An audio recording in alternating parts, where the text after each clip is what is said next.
جس شخص پر اس دنیا اور زندگی کی حقیقت کھل جائے کہ یہ تو بس کچھ ہی دن کا کھیل تماشا ہے اور اس کے بعد ایک سخت ترین حساب کے بعد ہماری زندگی کا فیصلہ ہونا ہے، ایسا شخص اللہ کو بہت ہی سیریس لینا شروع کر دیتا ہے اور اس کا مسکرانا بہت ہی کم، جبکہ اللہ کی یاد اور گناہوں پر مغفرت کے لیے رونا زیادہ ہو جاتا ہے۔ اور نبیوں کے کیس کے اندر تو یہ معاملہ اور زیادہ سیریس ہو جاتا ہے۔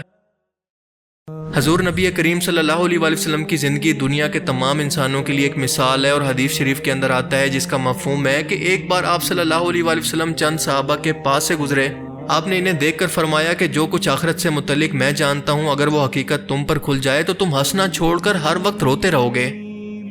ایک اور جگہ پر فرمایا کہ میں نے سوچا کہ اللہ سے دعا کروں کہ تم لوگوں کو عذاب قبر کی ایک جھلک دکھا دے، لیکن مجھے ڈر تھا کہ تم اس خوف سے اپنے مردوں کو دفنانا چھوڑ دو گے، یعنی قبر اور آخرت کا معاملہ اتنا سیریس ہے۔ لیکن دوسری طرف ایسا بھی نہیں ہے کہ آپ صلی اللہ علیہ وآلہ وسلم کبھی مسکرایا نہیں کرتے تھے، بلکہ آپ صلی اللہ علیہ وآلہ وسلم بھی انسانی نیچر کے اندر عام انسانوں کی طرح تھے۔ آپ بھی اپنے صحابہ کے ساتھ مذاق کیا کرتے تھے اور مسکرایا بھی کرتے تھے۔ آپ کی زندگی کے کئی ایسے واقعات ہیں جن کے اندر آپ کھل کر مسکرائے۔ آئیے رسول اللہ صلی اللہ علیہ وآلہ وسلم کی زندگی کے بارے میں کچھ ایسے ہی مزاحیہ واقعات کے بارے میں جانتے ہیں جو کہ یقیناً آپ نے آج سے پہلے کبھی نہیں سنے ہوں گے۔ ایک صحابی تھے جن کا نام تھا عبداللہ۔ یہ بہت ہی فنی طبیعت کے انسان تھے اور رسول اللہ صلی اللہ علیہ وآلہ وسلم کو ہنسایا کرتے تھے، اور ان کا لقب عربی زبان کے اندر تھا حمار، یعنی گدھا، جیسے ہم کسی کی بے وقوفی پر اس کو ڈانٹتے ہوئے گدھا کہہ دیتے ہیں۔ حمار کی ایک بری عادت تھی کہ وہ شراب بہت پیتے تھے۔ ہر بار اللہ کے رسول اسے سزا کے طور پر کوڑے لگواتے اور اگلی بار وہ پھر سے رسول اللہ صلی اللہ علیہ وآلہ وسلم کی مجلس میں آتے اور پھر جا کر شراب پی لیتے۔ ایک بار ایک صحابی کھڑے ہو کر کہنے لگے کہ اللہ کی لعنت اس شخص پر کہ اللہ کے رسول کی صحبت کے اندر رہ کر بھی اس گناہ سے باز نہیں آتا۔ حیرت انگیز طور پر اللہ کے رسول نے اس صحابی کو منع کیا کہ اسے مت ڈانٹو، کیونکہ جو کچھ میں اس کے متعلق جانتا ہوں تم نہیں جانتے۔ یہ شخص اللہ اور اس کے رسول سے محبت کرتا ہے۔ اس بات نے ثابت کیا کہ اگر کسی شخص کے اندر کہیں ایک جگہ پر کردار کی کمزوری ہو تو اس کی نیکیوں کو اور اس کی اچھائیوں کو زیرو سے ملٹیپلائی کرنا یہ ہمارے نبی کی تعلیم نہیں ہے، بلکہ آپ کی تعلیم ہے کہ اس کی اصلاح کرنا ہمارا فرض ہے۔ یہ آج کے ہمارے معاشرے کے اندر مذہبی طور پر عدم برداشت رکھنے والے عالموں کے لیے بہت بڑا سبق ہے۔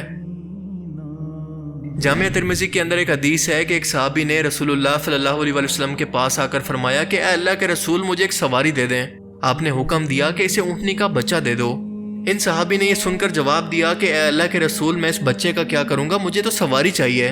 آپ صلی اللہ علیہ وسلم نے یہ سن کر پھر فرمایا کہ اسے اونٹنی کا بچہ دے دو، اور اس کے بعد مسکرا کر فرمایا کہ کیا کوئی اونٹ ایسا بھی ہے جو کسی اونٹنی کا بچہ نہ ہو۔ ایک اور روایت کے اندر آتا ہے کہ آپ صلی اللہ علیہ وسلم کے پاس ایک بوڑھی عورت آتی ہے اور کہتی ہے کہ آپ صلی اللہ علیہ وسلم دعا کریں کہ اللہ تعالیٰ مجھے جنت الفردوس کے اندر جگہ عطا کرے۔ آپ صلی اللہ علیہ وسلم مسکرائے اور فرمایا کہ بوڑھی عورتیں تو جنت میں نہیں جائیں گی۔ یہ سن کر وہ عورت رونے لگی تو آپ صلی اللہ علیہ وسلم نے فرمایا کہ جنت کے اندر بوڑھی عورتیں بھی جوان ہو کر جائیں گی۔ ایک اور حدیث مبارکہ میں آتا ہے کہ آپ صلی اللہ علیہ وسلم کے ایک صحابی تھے جو کہ بدو تھے، یعنی بالکل ان پڑھ اور انتہائی کم آئی کیو والے، شکل و صورت کے لحاظ سے بھی بالکل پیارے نہیں تھے، لیکن جب وہ آپ صلی اللہ علیہ وسلم کے پاس آتے تو آپ اس سے بہت ہی محبت اور شفقت کرتے، اس کی کمر کو تھپ تھپا کر کہتے کہ یہ فلاں گاؤں کے اندر اسلام کی تبلیغ کے لیے ہمارا نمائندہ ہے۔ اب وہ صحابی بیچارے کیونکہ بہت ہی سیدھے تھے تو اتنے بڑے مجمع کے اندر اپنی تعریف سن کر وہ اور چوڑے ہو جاتے۔ یہ دیہات سے مدینہ کے اندر لا کر اپنا سامان بیچا کرتے اور رسول اللہ صلی اللہ علیہ وسلم کے لیے بھی تحفے لایا کرتے۔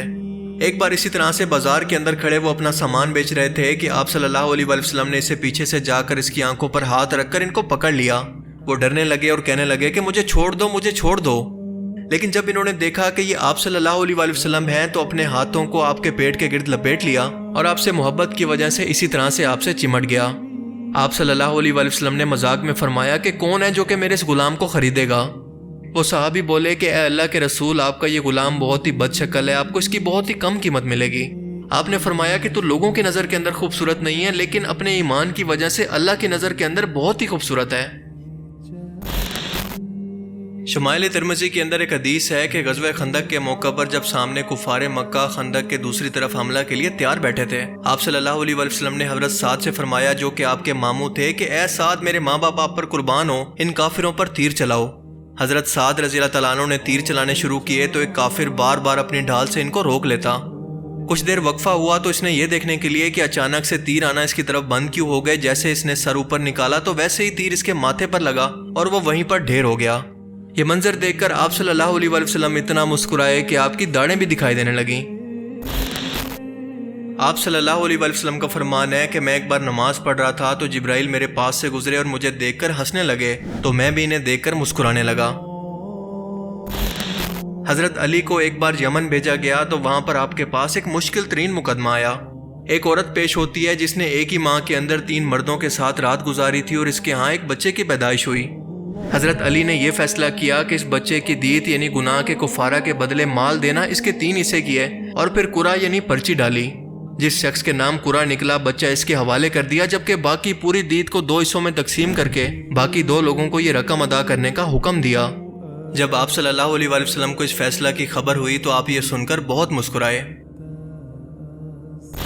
ایک صحابی تھے جن کا نام تھا نعمان رضی اللہ تعالیٰ عنہ، جو حضرت عبد الرحمن بن عوف کی بہن کے خاوند تھے۔ یہ بہت ہی فنی قسم کے انسان تھے اور پرینک کرنا اور ہنسانا ان کی عادت تھی۔ ایک بار یہ رسول اللہ صلی اللہ علیہ وآلہ وسلم کے پاس آئے تو ان کی داڑھی کا رنگ پیلا تھا، یعنی پیلے رنگ کے اندر رنگی ہوئی تھی۔ آپ صلی اللہ علیہ وآلہ وسلم نے پوچھا کہ تمہاری داڑھی کو کیا ہوا؟ نعمان نے جواب دیا کہ میں اپنی بیوی کو امپریس کرنا چاہتا تھا، اسی لیے میں نے یہ کلر کیا۔ آپ صلی اللہ علیہ وآلہ وسلم یہ سن کر بہت مسکرائے۔ ایک بار مدینہ کے اندر ایک قافلہ بہت ہی اچھے فروٹس لے کر آیا تو حضرت نعمان نے ان لوگوں سے کہا کہ مجھے اپنے سب سے اچھے فروٹ ادھار پر دے دو۔ ان لوگوں نے دے دیے تو وہ یہ فروٹ لے کر رسول اللہ صلی اللہ علیہ وآلہ وسلم کے پاس گئے اور انہیں تحفے کے طور پر پیش کر دیے۔ رسول اللہ نے ان کو تحفہ سمجھ کر قبول کر لیا اور ان کو کھا بھی لیا۔ جب ان لوگوں نے اپنے پیسوں کا تقاضا کیا تو حضرت نعمان نے جواب دیا کہ وہ فروٹ تو میں نے نہیں کھائے، جس نے یہ کھائے ہیں انہی سے جا کر پیسوں کا مطالبہ کرو، یعنی رسول اللہ صلی اللہ علیہ وآلہ وسلم کے پاس جاؤ۔ لہٰذا یہ لوگ آپ صلی اللہ علیہ وآلہ وسلم کے پاس آئے اور اپنے پیسوں کا تقاضا کیا۔ آپ صلی اللہ علیہ وآلہ وسلم نے یہ سن کر فرمایا کہ وہ فروٹ تو مجھے تحفے کے طور پر دیے گئے تھے۔ آپ نے حضرت نعمان کو بلایا اور ان سے پوچھا کہ یہ سب کیا معاملہ ہے؟ کیا یہ فروٹس تم نے مجھے تحفے کے طور پر نہیں دیے تھے؟ نعمان نے جواب دیا کہ جی بالکل ایسا ہی ہے، میں نے مدینہ کے اندر یہ سب سے اچھے فروٹس دیکھے تو میں نے سوچا کہ ان پر سب سے پہلا حق تو آپ کا بنتا ہے، لیکن میرے پاس کیونکہ ان کو خریدنے کے پیسے نہیں تھے سو میں نے یہ طریقہ آزمایا، اب آپ ان کی قیمت ادا کر دیں۔ آپ صلی اللہ علیہ وآلہ وسلم یہ سن کر بہت مسکرائے اور ان لوگوں کو ان کی قیمت ادا کر دی۔ ان تمام واقعات سے ہمیں سبق ملتا ہے کہ دین صرف غصے یا پھر ہر وقت سیریس رہنے کا نام نہیں ہے، بلکہ صحابہ کرام اور اللہ کے رسول بھی عام انسانوں کی طرح مذاق کیا کرتے تھے، جو کہ انسانوں کی حس کے اندر قدرتی طور پر شامل ہے۔